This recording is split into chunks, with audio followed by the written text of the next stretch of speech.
Study 91 के official YouTube channel पर आप सभी विद्यार्थियों का मैं जीएस फैकल्टी जेपी सर हार्दिक स्वागत अभिनंदन वंदन करता हूं। प्रीलिम्स स्पेशल का ये स्पेशल एपिसोड और आज हम लोग जियोग्राफी की ये 10वीं क्लास जो है स्टडी करेंगे, जिसमें हम लोग आज अक्षांश और देशांतर पर ये दूसरी क्लास जो है देख रहे हैं।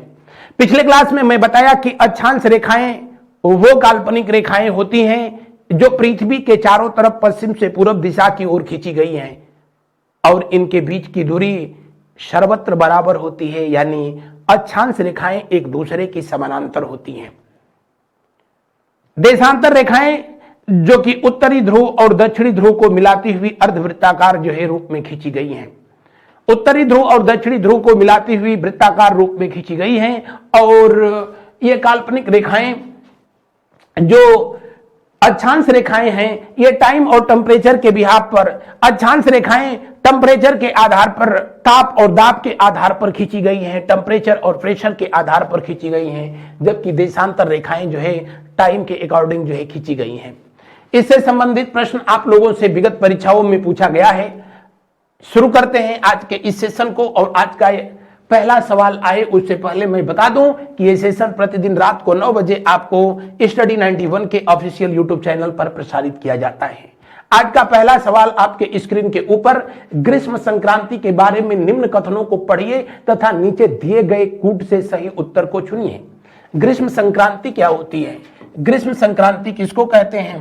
तो आप कहेंगे कि ग्रीष्म संक्रांति उसको कहते हैं जब सूर्य कि लंबवत जो है किरणें किस पर पड़ती हैं। अगर जो है थोड़ी देर तक के लिए इसको ग्लोब मानिए, ये इक्वेटर है और ये अगर जो है कर्क रेखा है यानी 1/23 डिग्री नॉर्थ लैटिट्यूड है, तो जब सूर्य की किरणें बिल्कुल 90 डिग्री पर जो है कर्क रेखा पर पड़ती हैं तो इसको उत्तरी गोलार्ध में ग्रीष्म संक्रांति कहते हैं। क्या कहते हैं? ग्रीष्म संक्रांति कहते हैं। और ग्रीष्म संक्रांति जब होती है तो उत्तरी गोलार्ध में, नॉर्थ हेमिस्फीयर में दिन जो है सबसे बड़ा होता है और रातें सबसे छोटी होती है और भयंकर गर्मी पड़ती है। लेकिन यही सूर्य की किरणें जब जो है दक्षिणी गोलार्ध में, साउथ हेमिस्फीयर में मकर रेखा पर 90 डिग्री पर पड़ती हैं, तब उस स्थिति में दक्षिणी गोलार्ध में ग्रीष्म संक्रांति होती है। दक्षिणी गोलार्ध में जो है ग्रीष्म संक्रांति होती है, लेकिन यहां जो ऑप्शन में जो है कह रहा है सिर्फ ग्रीष्म संक्रांति का नाम लिया है, इसका मतलब ये उत्तरी गोलार्ध की बात कर रहा है। ग्रीष्म संक्रांति यानी सूर्य की किरणें कर्क रेखा पर जो है बिल्कुल 90 डिग्री पर पड़ती हैं, लंबवत चमकती हैं और ये घटना हमेशा जो है कब होती है? 21 जून के दिन होती है, जिस दिन हमारे देश में जो है योगा दिवस के रूप में मनाया जाता है। पहला विकल्प सही होगा। सूर्य मकर रेखा पर होता है, जब सूर्य मकर रेखा पर चमकेगा तब तो जो है वो दक्षिणी गोलार्ध की ग्रीष्म संक्रांति होगी। जब दक्षिणी गोलार्ध की ग्रीष्म संक्रांति के बारे में पूछता है तो क्लियर कट लिखता है कि दक्षिणी गोलार्ध की ग्रीष्म संक्रांति, और नहीं तो फिर उत्तरी गोलार्ध ही आप समझे।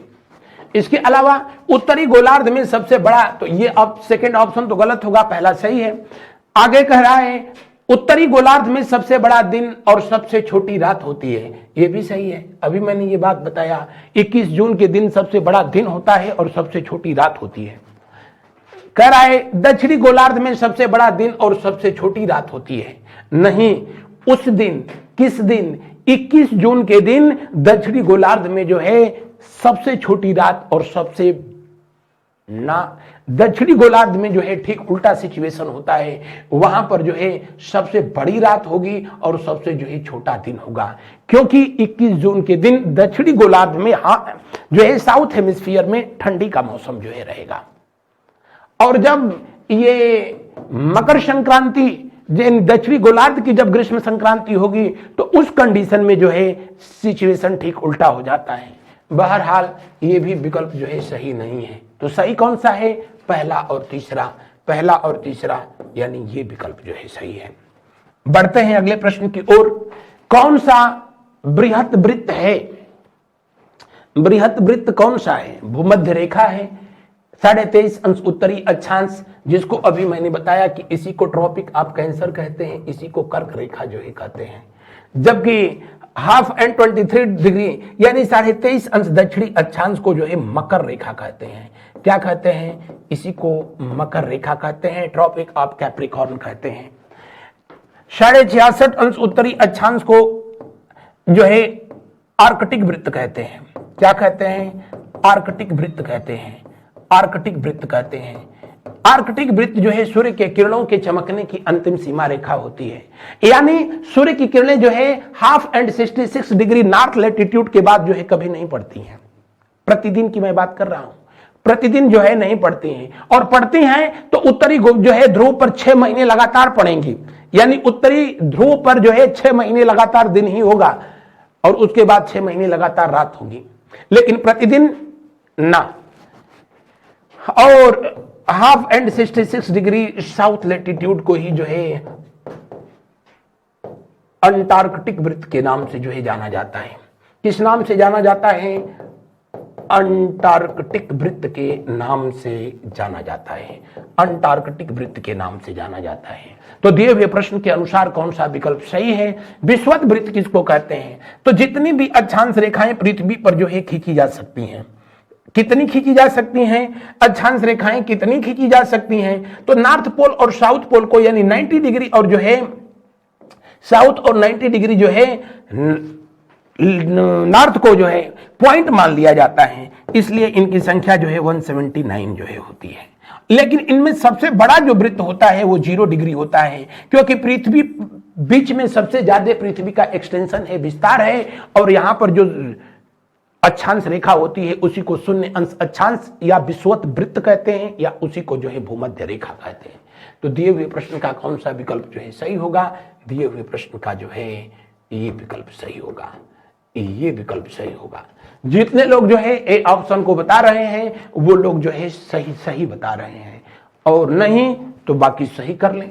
कौन सी अक्षांशीय पेटी शांत अक्षांश के नाम से जानी जाती है,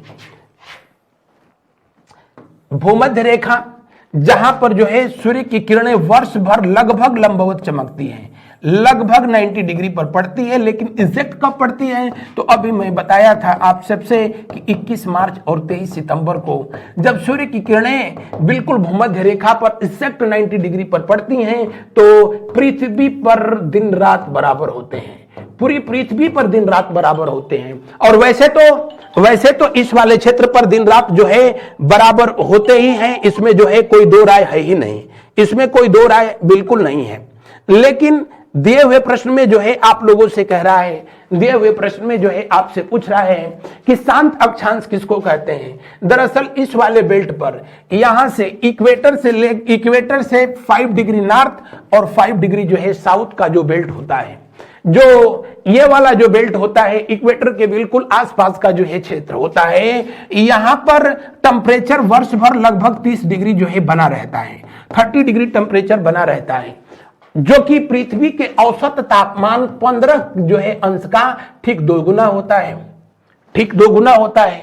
और यहां पर टेम्परेचर सबसे अधिक होता है, तो जाहिर सी बात है यहां जो हवा चलती है वो पृथ्वी के जो है धरातल के समानांतर न चल करके पृथ्वी के धरातल के जो है लंबवत चलती है, और हवा ऐसे हुए जो है राउंड करते करते जो है ऊपर की ओर उठती है। ऐसी हवाओं को संवहनीय हवाएं कहा जाता है। इस क्षेत्र को जो है डोल्ड्रम के नाम से जाना जाता है। किस नाम से जाना जाता है, डोल्ड्रम के नाम से जाना जाता है। इस क्षेत्र को जो है किस नाम से जाना जाता है, इस क्षेत्र को आप कहेंगे कि इसे शांत पेटी के नाम से जो है जाना जाता है, शांत जो है पेटी के नाम से जाना जाता है। इस क्षेत्र में प्रतिदिन वर्षा होती है, प्रतिदिन वर्षा होगी, और इन क्षेत्रों में जो वर्षा होगी वो लगभग मोर देन 200+ सेंटीमीटर, यानी एक वर्ष में जो है 200 सेंटीमीटर से अधिक जो है वर्षा होती है, और प्रतिदिन वर्षा बिल्कुल फिक्स है, दोपहर बाद बारिश होनी है। और यही वजह है कि सबसे अधिक आप देखते हो बरसात के दिनों में कितने अधिक जो है जीव जंतु आपको दिखने को मिलते हैं, कितनी अधिक जो है वनस्पतियां देखने को मिलती है, पेड़ पौधे देखने को मिलते हैं। और जैसे ही बरसात खत्म, बहुतेरे का जीवन खत्म हो जाता है। यहां तो वर्ष भर वर्षा होती है, इसलिए जो है मैक्सिमम नंबर ऑफ बायोडाइवर्सिटी जो है सबसे अधिक जो है जैव विविधता सबसे अधिक जो है पाई जाती है, तो इसी भूमध्य रेखीय क्षेत्र में पाई जाती है, इक्वेटरल जोन में पाई जाती है। और यहाँ पर पाए जाने वाले जो प्रसिद्ध जो पेड़ होते हैं उसमें एक रेडवुड है जिसकी लकड़ी लाल होती है। और एक और बात बता दें कि यहाँ पर जो है जो पेड़ पाए जाते हैं वो वर्ष भर हरे भरे रहते हैं, यानी सदाबहार वन जो है इस वाले बेल्ट में पाए जाते हैं। इस इक्वेटर पे कुल कितने देश पाए जाते हैं, तो आप कहेंगे कि कुल 13 देश हैं। कितने देश? 13 देश हैं। लेकिन गर्मी इतनी यहाँ भयंकर पड़ती है जिसका कोई जो है हिसाब नहीं। वेस्ट इंडीज वाले आते हैं भारत में खेलने के लिए, आप देखते हैं ना, वो बिल्कुल उसी बेल्ट पर जो है पाए जाने वाले लोग हैं। अकेले में देख लो तो जो है पूरी हनुमान चालीसा याद आ जाएगी। तो कहने का मतलब कि इस पर जो है कुल 13 देश स्थित हैं। और इस पर कितने कॉन्टिनेंट स्थित हैं, तो आप कहेंगे कि 3 कॉन्टिनेंट इक्वेटर पे स्थित हैं। एक है एशिया, एशिया के सिर्फ 2 ही देश हैं, एक इंडोनेशिया और दूसरा जो है आपका मालदीव। दूसरा है कॉन्टिनेंट कौन सा, तो आप कहेंगे कि दूसरा कॉन्टिनेंट है अफ्रीका। अफ्रीका के सबसे अधिक जो है यहाँ 7 देश जो है पाए जाते हैं। 7 देश, एशिया के 3 देश और दक्षिण अमेरिका महाद्वीप। दक्षिणी अमेरिका महाद्वीप और इसके जो है कुल कितने देश स्थित हैं, तो इसके भी जो है कुल कितने देश स्थित हैं? 3 देश स्थित हैं। और इस बेल्ट को जो है शांत पेटी के नाम से या शांत अक्षांश के नाम से जाना जाता है, जो है भूमध्य रेखा से 5 अंश उत्तरी और 5 अंश दक्षिणी अक्षांश को। तो दिए हुए प्रश्न में कौन सा विकल्प सही होगा? दिए हुए प्रश्न में दूसरा विकल्प सही होगा। इस क्षेत्र को जो इक्वेटरल जोन है, इक्वेटरल जोन को मदरलैंड ऑफ वायरल डिजीज कहा जाता है, यानी विषाणु जनित रोगों की जन्मभूमि कहा जाता है इक्वेटरल जोन को, क्योंकि वर्ष भर वर्षा होती है, प्रतिदिन वर्षा होती है। और इसलिए यहाँ पर बरसात के दिनों में हम लोगों के यहाँ भी देखते हो कितना तेजी से जो है रोग फैलता है। साफ पानी में डेंगू के मच्छर, गंदा पानी में मलेरिया के मच्छर, समझे में नहीं आता है कि कौन सा पानी रखा जाए। बहरहाल ढक के रखा जाए। यहां तो हमेशा बरसात होती है, इसलिए जितने भी जो है विषाणु जनित रोग हैं, जिसमें आप कह सकते हैं कि कुछ दिन पहले यहां पर जीका वायरस, इबोला, उबोला, एड्स वायरस, ये सब के सब जो है इन्हीं क्षेत्रों से अपने अस्तित्व में आए, सिवाय कोरोना वायरस को छोड़ करके। कोरोना वायरस अपने प्रिय पड़ोसी चंडालपुरी की देन है। बढ़ते हैं अगले प्रश्न की ओर। अगले प्रश्न को हम लोग देखते हैं। अगला प्रश्न जो है आगे, क्या सर्वाधिक मौसमी विषमताएं पाई जाती हैं? सर्वाधिक मौसमी विषमताएं कहां पाई जाएंगी? सर्वाधिक विषमताएं वहां पर पाई जाएंगी जहां मौसम परिवर्तन होगा। और मौसम परिवर्तन कहां होता है? जिस बेल्ट में हम लोग रहते हैं, ये वो बेल्ट है जहां मौसम परिवर्तन होता है, ऋतुएं बदलती रहती हैं। अगर जो है आप मैप में जो है इसे देखें, मैप में इसको देखें, तो ये इक्वेटरल जोन है। यहां पर जो है सबसे कम मौसमी विषमता पाई जाती है, वेदर चेंजेस मिनिमम पाया जाता है। लेकिन यहां पर जो कर्क रेखा होती है, half and 23 degree north latitude, जिसको कि हम लोग ट्रॉपिक ऑफ कैंसर कहते हैं, कर्क रेखा कहते हैं। कर्क रेखा के आसपास के क्षेत्रों में सबसे अधिक विषमता पाई जाती है और यह भारत के ठीक मध्य से होकर के गुजरती है। बताने की जरूरत नहीं कि इस पर 8 राज्य स्थित हैं भारत के, और इन क्षेत्रों में सबसे अधिक मौसमी विषमता होती है। यानी अब दिसंबर के महीने में ठंडी पड़ेगी तो ऐसी पड़ेगी कि जो है टेम्परेचर पता चला कि जो है 0 के आसपास एग्जिस्ट करने लगता है, और गर्मी के दिनों में जो है हाफ सेंचुरी पार कर जाता है। तो इतनी जो है मौसमी विषमता पाई जाती है। कहां पर? तो आप कहेंगे कि कर्क रेखा के आसपास के जो है क्षेत्रों में पाई जाती है। कौन सा जो है ये कटिबंध कहलाता है? ये उष्ण कटिबंध कहलाता है। कौन सा? उष्ण कटिबंध के नाम से जो है इसको जाना जाता है। इस वाले बेल्ट में सबसे अधिक मौसमी विषमता जो है पाई जाती है। ये विषुवत रेखीय कटिबंध कहा जाता है। मैं पढ़ाया तो आपको बताया कि 2 अक्षांश रेखाओं के बीच की दूरी को कटिबंध कहते हैं, और 2 अक्षांश रेखाओं के बीच की दूरी 111.13 किलोमीटर के जो है बराबर होती है, और सर्वत्र बराबर होती है। 2 अक्षांश रेखाओं की दूरी सभी जगह बराबर होती है। हाँ, अक्षांश रेखाओं की जो है लंबाई जो है वो जो है घटती बढ़ती है, क्योंकि इक्वेटर पे इसकी लंबाई सबसे अधिक और जो है यहां पर सबसे कम होती है। अब यहां क्या कह रहा है? सर्वाधिक मौसमी विषमता पाई जाती है मध्य अक्षांश। अच्छा, एक बात देख लेंगे, उत्तरी गोलार्ध में कुल कितने अक्षांश हैं? तो 90। इधर कुल कितनी है? 90। तो यहां देखें 0 से लेकर के 30 तक जो है अक्षांश जो होते हैं उसी को निम्न अक्षांश कहते हैं, और 30 से लेकर के जो 60 तक होते हैं इनको मध्य अक्षांश कहते हैं, और 60 से लेकर के जो 90 तक के होते हैं इनको उच्च अक्षांश कहते हैं। इनको उच्च अक्षांश जो है कहा जाता है। और सबसे अधिक मौसमी परिवर्तन जो है पाया जाता है कहां पर? मध्य अक्षांशों में। अगर जो है उत्तर में इस तरह से जो है विकल्प जो है देता कि उत्तरीय मध्य अक्षांश, दक्षिणी मध्य अक्षांश, उत्तरीय निम्न अक्षांश, दक्षिणी निम्न अक्षांश, ऐसे करता तो फिर उसका सही उत्तर जो है उत्तरी मध्य अक्षांश में, यानी जिधर हम लोगों का देश है भारतवर्ष, यहां सबसे अधिक मौसमी विषमताएं होती हैं, मौसम परिवर्तन होता है। आगे बढ़ते हैं, अगले प्रश्न को जो है हम लोग देखते हैं। ध्रुवीय क्षेत्रों में मौसमी विषमताएं कम होती हैं। यहाँ विषमता से मतलब जो है परिवर्तन से है। यहाँ तो वर्ष भर जो है ठंडक पड़ती है, वर्ष भर बर्फ जमी रहती है, तो उसमें क्या परिवर्तन होना है। उच्च अक्षांश के देश जो कि यूरोप के देश होते हैं, जहां लगभग वर्ष भर ठंडक पड़ती है, यहाँ पर भी मौसम परिवर्तन कम होता है। निम्न अक्षांश के देश जो इक्वेटर के आसपास है, यहाँ भयंकर गर्मी पड़ती है, जैसे अफ्रीका हो गया, आपका दक्षिण अमेरिका हो गया, तो यहां पर भी जो है मौसम में परिवर्तन कम देखने को मिलता है। सर्वाधिक मौसम परिवर्तन इसी बेल्ट में देखने को मिलेगा। आगे बढ़ते हैं हम लोग। उपध्रुवीय अक्षांशों में कम वायु दाब की पेटी का प्रमुख कारण क्या है?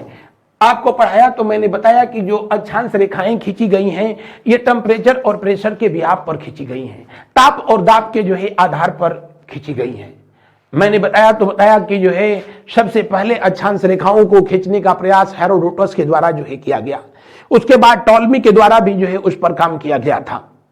और अक्षांश और देशांतर युक्त मैप बनाने का विश्व रिकॉर्ड जो है, या कह लो कि अक्षांश और देशांतर रेखाओं को मानचित्र पर प्रदर्शित करने वाले पहले जो है भूगोलवेत्ता जो व्यक्ति थे उनका नाम जो है टालमी था। क्या नाम था? उनका नाम जो है टालमी था, जिन्होंने अक्षांश और देशांतर को पहली बार जो है मैप पर दिखाया था। अब यहां क्या पूछ रहा है, इस वाले बेल्ट में इक्वेटर जहां है, जहां पर कि भयंकर गर्मी पड़ती है, सूर्य की किरणें वर्ष भर लगभग इन क्षेत्रों में लंबवत पड़ती है, तो यहां टेम्परेचर बहुत अधिक होगा। जब हाई टेम्परेचर होगा तो लो प्रेशर होगा। तो इधर हाई टेम्परेचर है तो लो प्रेशर होता है, नॉर्मल कंडीशन में ये होता है। और ये पूछ रहा है कि जो उपध्रुवीय क्षेत्र है, यानी जो है 66.5 के ऊपर वाले जो बेल्ट जो है पाए जाते हैं, इनमें भी जो है निम्न वायुदाब का क्षेत्र पाया जाता है। जबकि वहां टेम्परेचर बहुत कम है तो वहां प्रेशर अधिक होना चाहिए, वायुमंडलीय दबाव अधिक होना चाहिए, लेकिन ऐसा नहीं होता है। और उसके लिए पृथ्वी की घूर्णन गति जो है जिम्मेदार होती है। पिछले क्लास में भी इस बात को मैंने जो है आप सबसे पढ़ाया था। वैसे पवनों को मैं पढ़ाऊंगा जब जो है विंड्स, तो वहां बताऊंगा कि जो है किस तरह से जो है नीचे उतरती हुई ध्रुवीय जो पवनें होती हैं, इन उपध्रुवीय क्षेत्रों में वायुदाब को जो है निम्न वायुदाब के क्षेत्र को जो है क्रिएट कर देती हैं। बढ़ते हैं अगले प्रश्न की ओर। अगले प्रश्न को जो है देखते हैं। किस अक्षांश रेखा के सहारे यूएसए और कनाडा की सीमा को जो है 1848 में 2 भागों में बांट दिया गया? इसको तो सब जानते हैं, इसको तो सब बता देते हैं कि 49 डिग्री जो है नॉर्थ लैटिट्यूड किसके बीच जो है अंतरराष्ट्रीय सीमा का निर्धारण करती है? आप कहेंगे यूएसए और कनाडा के। एशिया में 2 देश हैं जो बड़ा शांतिमय रहते हैं, एक का नाम है दक्षिण कोरिया और दूसरा का नाम है जो है उत्तर कोरिया। दक्षिण कोरिया और उत्तर कोरिया के बीच जो इंटरनेशनल बाउंड्री है वो कौन सी अक्षांश रेखा है? आप कमेंट करके क्लास के बाद हमको जो है बताएंगे। बढ़ते हैं अगले प्रश्न की ओर। अगला प्रश्न को जो है हम लोग देखते हैं। अगले प्रश्न को देखें। अगला प्रश्न, सभी देशांतर वृत्त होते हैं। क्या ये स्टेटमेंट सही है? बिल्कुल सही है। सभी देशांतर जो है वृत्त होते हैं। एक बृहद वृत्त पृथ्वी को 2 समान भागों में विभाजित करता है। सभी देशांतर जो है वृत्त होती हैं। जैसे मैंने बताया था कि 0 डिग्री जो देशांतर होती है, अगर जो है इस 0 डिग्री देशांतर से दूसरी देशांतर जब ध्रुव पर आकर के जो है मिलती है, जैसे सपोज करिए ये पृथ्वी है, पृथ्वी का जो है दोनों पोल को मिलाने वाली जो है रेखा, इसी को तो कहते हैं क्या, इसी को हम लोग कहते हैं शून्य अंश देशांतर। और ये शून्य अंश देशांतर ठीक विपरीत देशांतर होती है किसकी, इंटरनेशनल डेटलाइन की 180 अंश देशांतर की ठीक विपरीत देशांतर होती है। तो ये दोनों जब जो है मिलेंगी तो बृहद वृत्त, अब 3 डायमेंशनल फिगर यहां नहीं बनाया जा सकता। ये पृथ्वी है, इस वाले साइड पर 0 डिग्री है तो उस वाले साइड पर जो है 180 डिग्री है लॉन्गिट्यूड, और दोनों मिलकर के एक बृहद वृत्त का निर्माण करते हैं। तो पहला स्टेटमेंट, जितने भी जो है देशांतर रेखाएं मिलेगी अपने विपरीत देशांतर वाले के साथ जो है मिल करके और एक बृहद वृत्त का निर्माण करती है। दूसरा पॉइंट जो है कह रहा है कि एक बृहद वृत्त पृथ्वी को 2 समान भागों में बांटता है।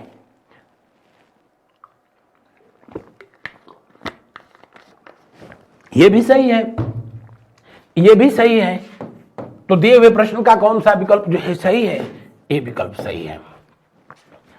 पृथ्वी पर कुल कितनी देशांतर खींची जा सकती हैं, 360, लेकिन कुल कितने बृहद वृत्त बनाए जा सकते हैं, 180, क्योंकि 2 देशांतर मिलकर के हमेशा एक बृहद वृत्त का निर्माण करती है, और जो 2 देशांतर मिलकर के एक बृहद वृत्त का निर्माण करती है वो हमेशा विपरीत देशांतर होती हैं। जैसे अगर पूछा जाए कि 120 अंश अगर पूर्वी देशांतर है, अगर पूर्वी देशांतर ये किसके साथ मिलकर के बृहद वृत्त का निर्माण करेगी, तो इसको फट से 120 से आप माइनस कर देंगे तो ये क्या हो जाएगा, 60।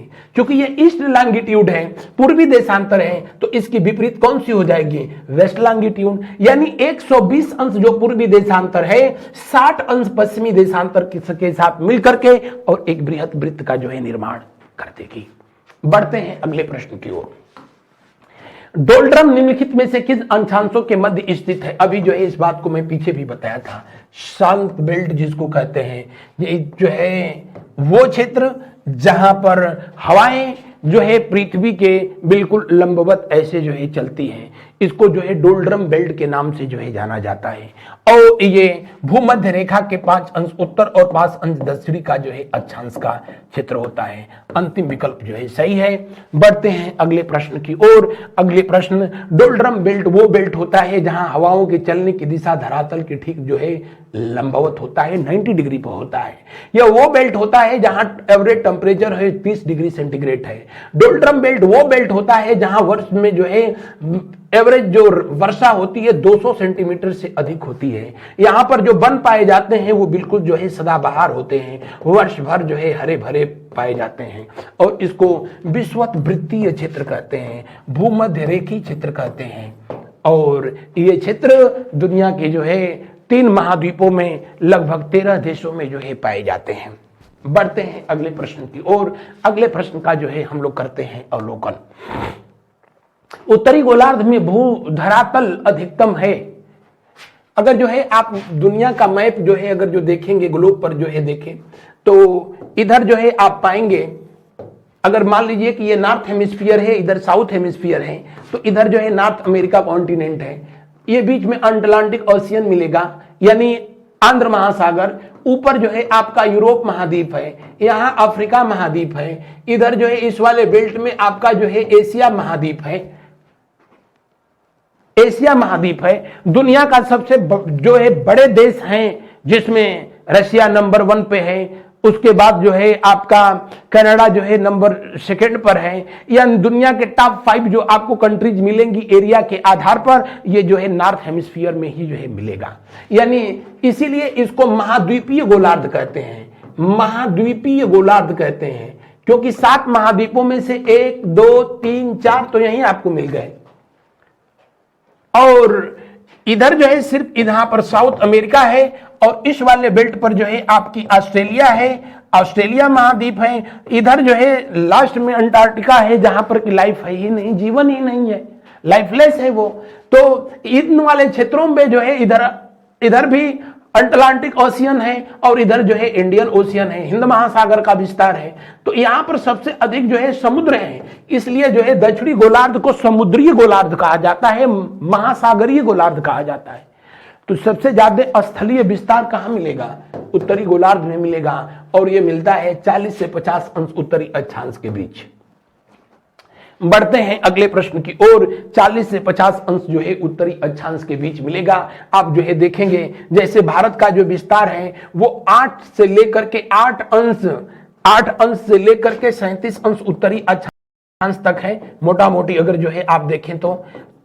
यानी इंडिया के बाद जो है ये वाला जो बेल्ट यहीं पर तो ये नीचे कन्याकुमारी होता है, कन्याकुमारी से उत्तर की बढ़ेंगे तो फिर जो है कहीं समुद्र मिलेगा ही नहीं, और उसके ऊपर जो है चाइना जो है आप बढ़ते चले जाइए, रसिया को पार करने के बाद जो है तब जाकर के उधर जो है उत्तरी ध्रुव सागर से जो है मुलाकात होती है।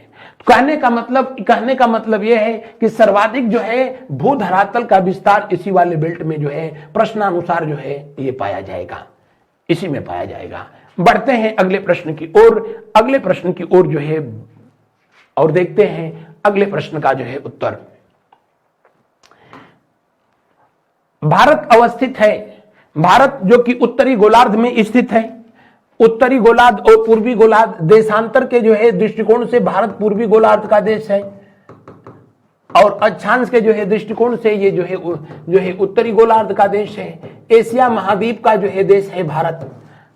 जाहिर सी बात है इसका दक्षिणतम विस्तार जो कन्याकुमारी है 8 अंश 4 मिनट उत्तरी पर है, यहां दक्षिणी लिख दिया है, इसीलिए यह विकल्प तो ऐसे ही गलत है, क्योंकि भारत दक्षिणी गोलार्ध का देश नहीं, उत्तरी गोलार्ध का जो है देश है। आगे जो है देखें अगला प्रश्न में कह रहा है 8 अंश 4 मिनट उत्तरी से 37 अंश ये दक्षिणी, फिर कर दिया तो ये गलत हो गया। 8 अंश 4 मिनट उत्तरी से 37 अंश 6 मिनट उत्तरी, बिल्कुल सही है। देशांतर 68/7 से जो है अगर देखेंगे तो इसका भी अंतर जो है लगभग 29 डिग्री आता है, और देशांतरीय जो है विस्तार भी लगभग 29 डिग्री का जो है आता है, 29 डिग्री का आता है। यानी भारत दुनिया के कुछ गिने चुने देशों में से ऐसा है जिसका अक्षांशीय विस्तार और देशांतरी विस्तार लगभग एक ही है। दिए हुए प्रश्न का कौन सा विकल्प सही होगा? तीसरा विकल्प सही होगा।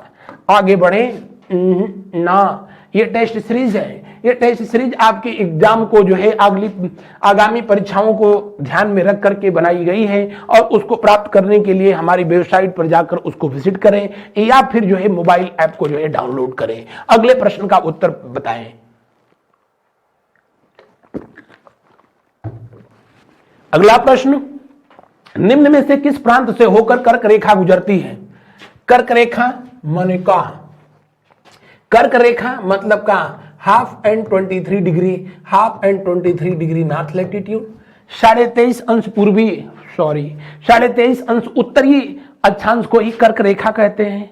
और कर्क रेखा अगर पूछा जाए कितने महाद्वीपों से होकर के जाती है, तो ये कितने महाद्वीपों से होकर के जाती है? आप कहेंगे उत्तरी अमेरिका महाद्वीप से होकर के जाती है, उत्तरी अमेरिका महाद्वीप से होकर के जाती है। उसके बाद अफ्रीका से तो तीनों रेखाएं जो है प्रमुख जो है गुजरती हैं। फिर एशिया महाद्वीप से होकर के जाती है, एशिया महाद्वीप से होकर के ये गुजरती है। कितने महासागरों को क्रॉस करती है? तो आप कहेंगे ये हिंद महासागर को क्रॉस करती है, ये आंध्र महासागर को जो है क्रॉस करती है, ये प्रशांत महासागर को जो है क्रॉस करती है, यानी प्रमुख 3 महासागरों को पार करती है।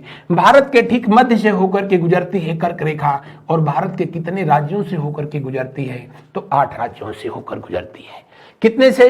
8 से। अगर जो उनका नाम आपको जो है जानना है तो आप भी जो है इस फार्मूले को देखे होंगे, किसी ने बहुत अच्छा जो है बना रखा है क्या?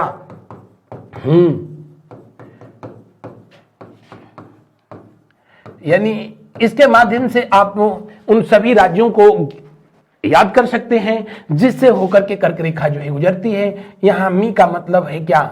मिजोरम, मिजोरम, और त्र का मतलब है क्या? त्रिपुरा, त्रिपुरा।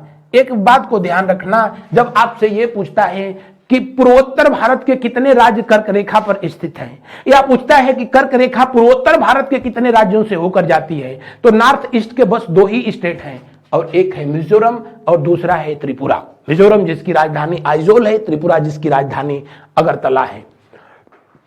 जबकि ये वेस्ट बंगाल है, पश्चिम बंगाल, और यह एक तटीय राज्य है, यानी इसका जो है सीमा समुद्र से लगती है। राजस्थान जिससे सबसे कम जो है, सबसे कम अगर जो है कर्क रेखा का विस्तार है तो वो राजस्थान में है। ग का मतलब है क्या? गुजरात, गुजरात है। और ये दूसरा जो है समुद्र तटीय जो है राज्य है। पहला कौन सा था अभी मैं बताया, बंगाल, और दूसरा जो है ये।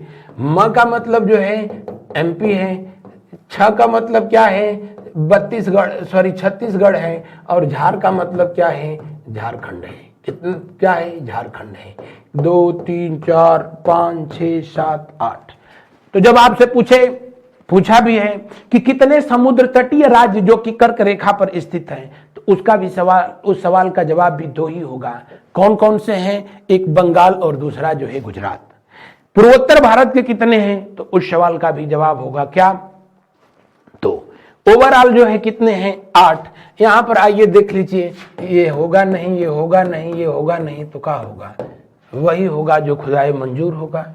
आगे देखें, उससे पहले एक प्रश्न जो है आप लोग मुझको बताना, भारत के कितने पड़ोसी देशों के साथ, भारत के कितने पड़ोसी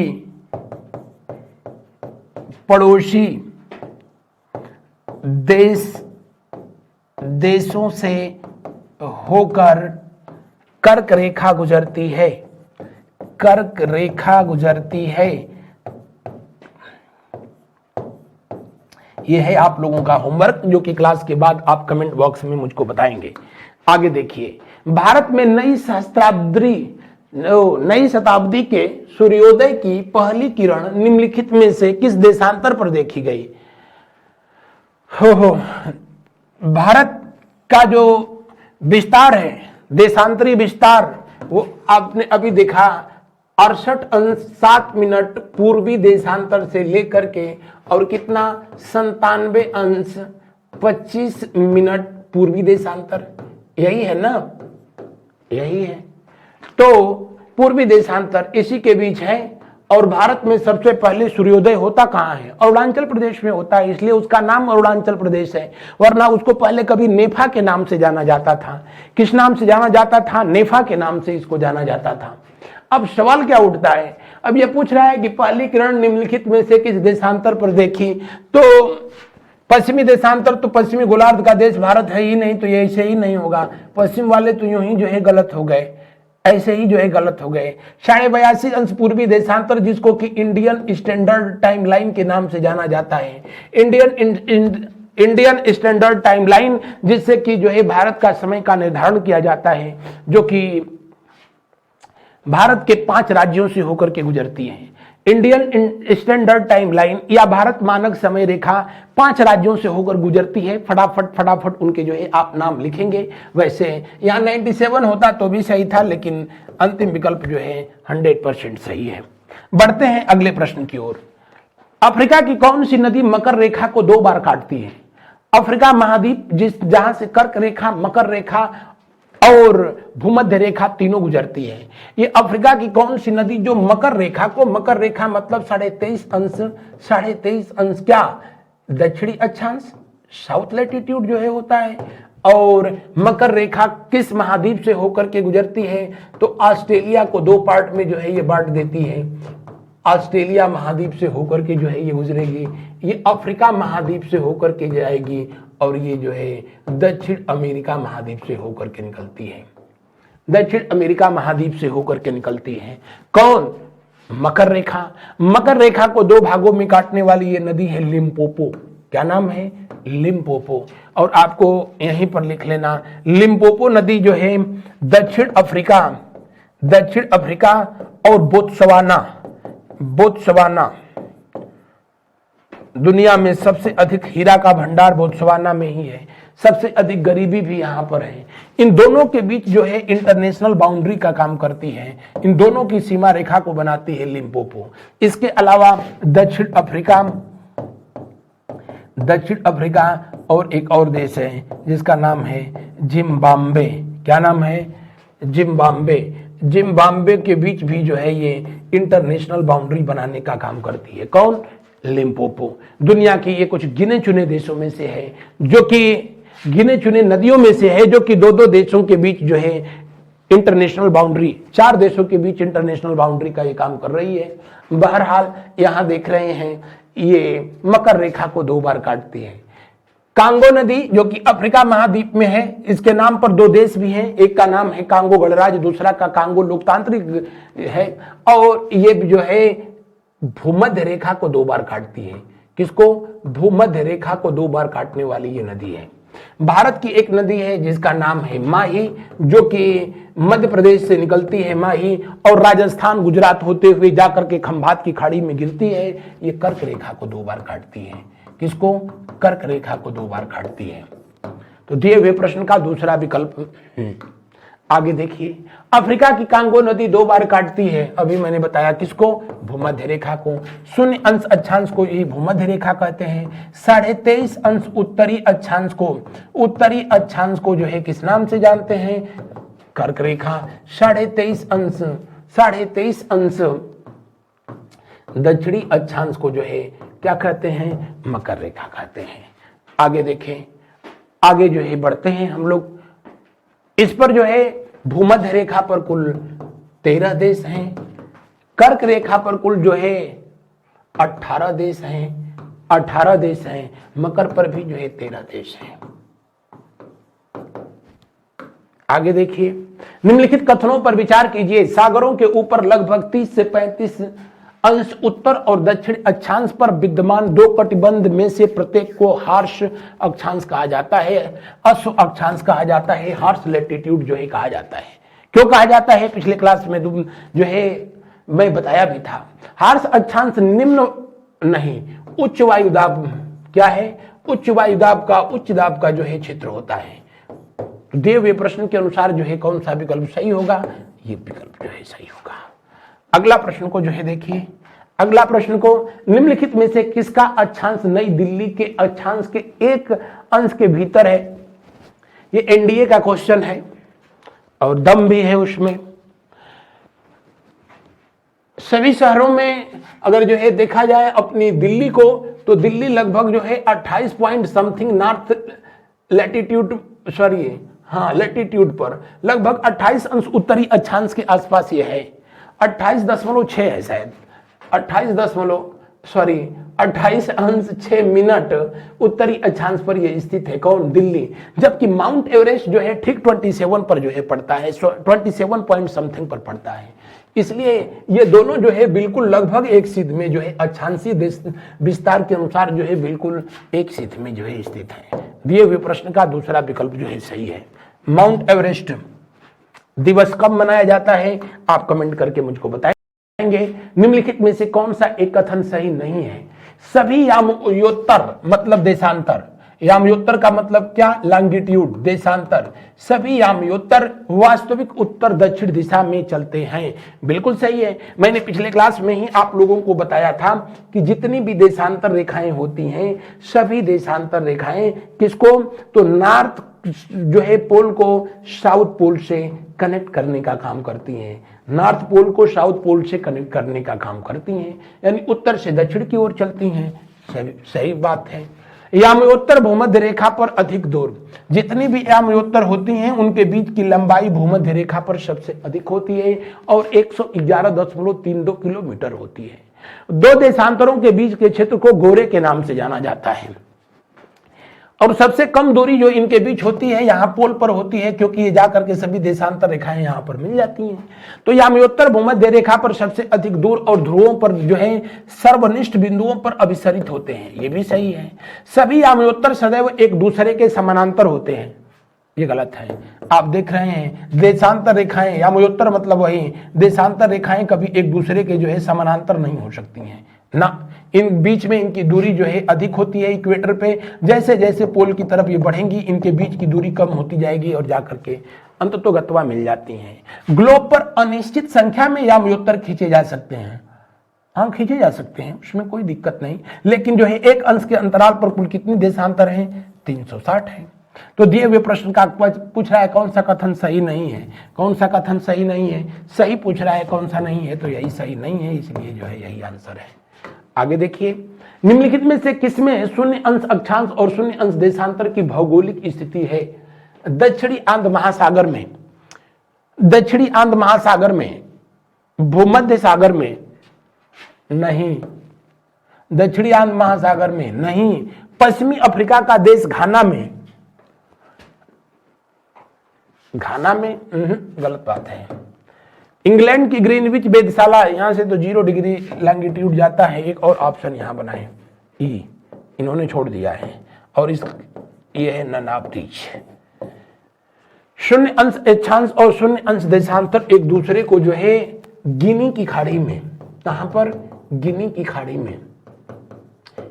खाड़ी में एक दूसरे को जो है कट करते हैं, एक दूसरे से मिलते हैं। अगर ये सिर्फ आंध महासागर होता तो ये सही था, लेकिन दक्षिणी जो है इसमें जोड़ करके इसको गलत कर दिया है। गिनी की खाड़ी एक, हालांकि गिनी की खाड़ी से यहां पर घाना लगता है। उसके अलावा जो है टोंगा एक यहां देश है, वो भी लगता है। नीचे जो है और भी देश जो है लगते हैं, लेकिन ये कह रहा है घाना देश में, ये गलत है। घाना तटवर्ती कहता तब भी सही था, इसलिए जो है अंतिम विकल्प ननाब ब्रिज। निम्नलिखित में से कौन सा एक ग्लोब पर बृहद वृत्त नहीं है? विषुवत रेखा, मुख्य देशांतर नहीं है, शून्य देशांतर है। शून्य देशांतर रेखा, 60 अंश पूर्वी देशांतर। जितनी देशांतर होती हैं सब की सब बृहद वृत्त जो है बनाती हैं। 0 अंश देशांतर भी 180 के साथ मिलकर के बृहद वृत्त बनाएगी। 60 अंश देशांतर 120 अंश पूर्वी देशांतर के साथ मिलकर के जो है ये बृहद वृत्त बनाएगी। विषुवत रेखा जो होती है, ये इसको विषुवत रेखा ही या विषुवत वृत्त कहा ही जाता है। 60 अंश ये बृहद वृत्त नहीं है, क्योंकि जैसे जैसे जो है ऐसे करके आप देखेंगे तो पोल की तरफ जैसे जैसे जो है आप बढ़ेंगे, इक्वेटर से यहां पर बनने वाले जो सर्कल होते हैं वो जो है छोटे होते चले जाते हैं। इस सेशन का अंतिम प्रश्न, 0 अंश अक्षांश तथा 0 अंश देशांतर अवस्थित है अटलांटिक महासागर में, आर्कटिक महासागर में, हिंद महासागर में, प्रशांत महासागर में ना, हिंद महासागर में ना, आर्कटिक में ना। कौन सा सही होगा? ये तो प्रश्न पीछे भी आया था, बस वहां ऑप्शन ये नहीं दिया था। तो इस सेशन में बस इतना। हमारी संस्था के तरफ से आपकी जो है आगामी परीक्षाओं को ध्यान में रखते हुए ये जारी की गई पुस्तकें हैं, जिनको प्राप्त करने के लिए दिए हुए नंबरों पर आप कॉल करें, इन पुस्तकों को प्राप्त करें और अपने भविष्य को उज्जवल करें। तो आज बस इतना ही। शेष अगले दिन अगले सेशन में। Thanks to all of you. Good night, शुभ रात्रि, शुभ रात्रि, शुभ रात्रि। फिर मिलेंगे अगले दिन।